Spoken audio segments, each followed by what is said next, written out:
He didn't mean to stare. Honestly, he didn't. But when Mark stepped outside to take out the trash that chilly Tuesday morning, and saw his new neighbor, Emily, stretching on her porch in the soft sunrise light, he froze, not because of what she looked like, but because it had been years since anything or anyone made him pause long enough to feel something. He tried to look away fast, embarrassed, but before he could, she turned her head, smiled gently, and said the last thing he ever expected: "If you want to look, just ask." At that moment, Mark's breath caught in his throat.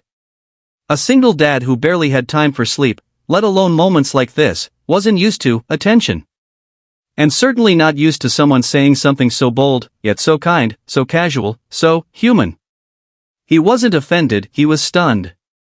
Because those words, spoken with lightness and kindness, were the beginning of a story he never saw coming. Before we get deeper into this story, take a moment to subscribe, comment, and like this video. Your support helps keep stories like this alive. And welcome to Kindness World, where everyday moments remind us that kindness still exists. Mark hadn't always been closed off, but life has a way of teaching people to build walls. 3 years earlier, he had lost his wife to a sudden illness, leaving him alone with their son, 8-year-old Liam. Since then, Mark's world had become small: home, work, home again. He moved to this new neighborhood just to feel like he could start over, but even then, he didn't talk much to anyone. His days were filled with responsibilities, not connections. So when Emily moved into the house next door, he didn't think much of it. She seemed friendly, always smiling, always waving to neighbors, sometimes handing out homemade muffins or helping older residents carry groceries. But Mark kept his distance. He didn't want complications. He didn't want to open any doors he wasn't sure he could walk through. But on that strange morning, when she noticed him staring and responded with honesty instead of judgment, something inside him softened. Later that evening, while Mark grilled chicken in the backyard, Liam kept glancing toward the wooden fence. "Dad," he whispered suddenly, "the new neighbor is stuck." "Stuck?" Mark frowned. Liam pointed to the small hedge between their yards. Emily was kneeling, her hands full of tangled Christmas lights she was trying to organize early. Her hair was tied up messily, and her sweater sleeve kept sliding down. She looked frustrated, but in a funny, lovable way. "Maybe we should help her," Liam said. Mark hesitated. He wasn't good at stepping into people's lives. He was afraid of being awkward, afraid of messing up, afraid of everything. But then he looked at his son, who had been through so much loss, and realized that kindness wasn't just about giving, it was about teaching. Showing. Modeling. If he wanted his son to grow into someone gentle and open, Mark had to try too. So he walked over, clearing his throat. Need a hand?" Emily looked up, surprised, then laughed. "Oh, thank God. I've been fighting these lights for 20 minutes and they're winning." Her humor broke the tension immediately. Mark knelt beside her, and soon, Liam joined too. Together, they untangled the mess, sharing little jokes along the way. By the time they finished, Emily invited them for lemonade. It was nothing fancy, just powdered mix in plastic cups, but it felt warm. Normal. Human. They talked. Emily told them she was 30, recently divorced, and had moved here for a fresh start. She worked as a physical therapist and loved gardening. She listened when Mark talked about his son, and she didn't flinch when he mentioned he was a widower. Instead, she put her hand on his for a brief second and whispered, "That must have been so hard. I'm glad you two have each other." Kindness. Not pity. Not awkwardness. Just kindness. Over the next few weeks, she became part of their day in small, gentle ways. She would bring over cookies. "Before I eat them all," she'd say. She'd wave to Liam every morning and tuck little notes of encouragement inside small envelopes she left on their porch. She helped Mark fix a loose shutter on his house and refused to let him pay her back. "Kindness doesn't need a receipt," she joked.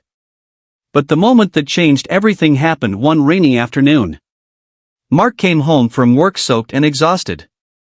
Liam was quiet, unusually quiet, and sat at the dining table holding a crumpled piece of paper. "Dad. I got made fun of in school," he said softly. "Kids said I don't have a mom to come to that Mother's Day brunch." I didn't know what to say. The pain in his son's voice cut Mark deeper than anything. He pulled Liam close and held him, trying to find the right words. Moments later, there was a gentle knock on the door. It was Emily. I saw Liam walking home earlier, she said. He looked sad. Everything okay? Mark explained, voice tight with emotion. Emily listened quietly, her eyes warm. Then she knelt in front of Liam and said, "Hey. You know what? Families come in all shapes. Some kids have one parent, some have two, some live with grandparents, and you know what matters most? Love. You have a dad who would walk through fire for you. That makes you one of the luckiest kids I know." Liam blinked, then suddenly hugged her. A real hug. The kind he used to give his mother. Mark felt tears sting his eyes. After that day, the distance between them slowly disappeared. Mark found himself talking more, laughing more, opening up more. Emily never pushed, never forced, she just showed kindness again and again, in small ways that built trust. One evening, a few months later, they were all sitting on Emily's porch watching fireflies dance in the warm air. Liam had fallen asleep on the swing, a blanket over him. Emily turned to Mark and said softly, "You know that day you froze? When I said, if you want to look, just ask." Mark chuckled nervously. "Yeah. I still don't know why I reacted like that." She smiled gently. "I wasn't teasing you. I was just trying to make you feel comfortable. I noticed you'd been carrying so much weight. I just wanted to remind you it's okay to be human. It's okay to see people. It's okay to let someone see you too." Those words hit him deeper than she knew. And in that moment, Mark realized that kindness wasn't just something she did, it was who she was. Her presence had stitched life back into places he thought were permanently broken. He looked at her, really looked, and whispered, "Thank you. For everything.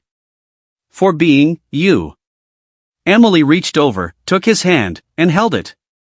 No pressure. No expectations. Just kindness. And sometimes, that's all people need to begin again. In the months that followed, their bond deepened naturally. Not from grand gestures, but through everyday moments, helping with homework, sharing dinners, cheering at school events, laughing during grocery runs. Kindness had built a bridge where loneliness once lived. And as the seasons changed, their little street felt warmer. Neighbors smiled more. People talked more. One small connection had rippled outward, reminding everyone that kindness is contagious. By the next Mother's Day, Liam didn't feel alone. He proudly walked into school with Mark and Emily beside him. Not replacing anyone. Just adding love where life once took something away. And that, in itself, was enough. Because kindness doesn't always come in big, dramatic waves. Sometimes, it appears on a porch at sunrise. In a tangled string of lights. In a rain-soaked afternoon when someone needs a gentle word.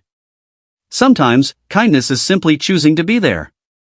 So as you listen to this story, let it remind you, the smallest act of kindness can change someone's life more than you realize. Be that light. Be that warmth. Be that moment of hope in someone else's day. Because kindness, truly, is the one thing that never stops giving.